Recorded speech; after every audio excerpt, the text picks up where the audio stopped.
પદ્મા, તું નારાજ કેમ થાય છે? જો, હું મોટા ભાભીને છે ને વર્ષોથી ઓળખું છું. એમનો સ્વભાવ નારિયેળ જેવો છે.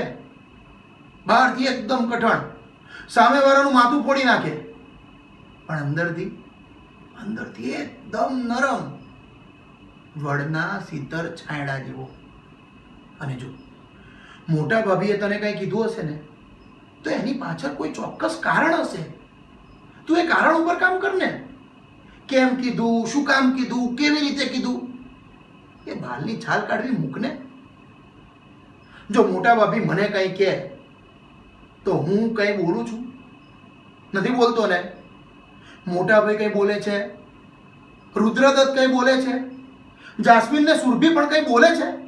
નથી બોલતા ને. તો તું શું કામ બોલીને બગાડે છે? અને તને કેમ એવું લાગે છે કે કાયમ તારી જોડે અન્યાય જ થાય છે?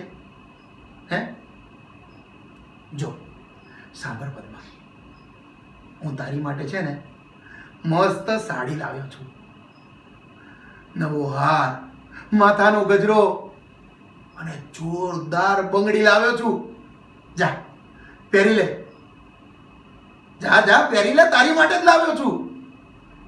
જા. જોયું કેવી સરસ લાગે છે? પદ્મા રાણી જેવી લાગે છે, અને હું રાજા જેવો. પદ્મા, ગામમાં આપણો બહુ વટ છે.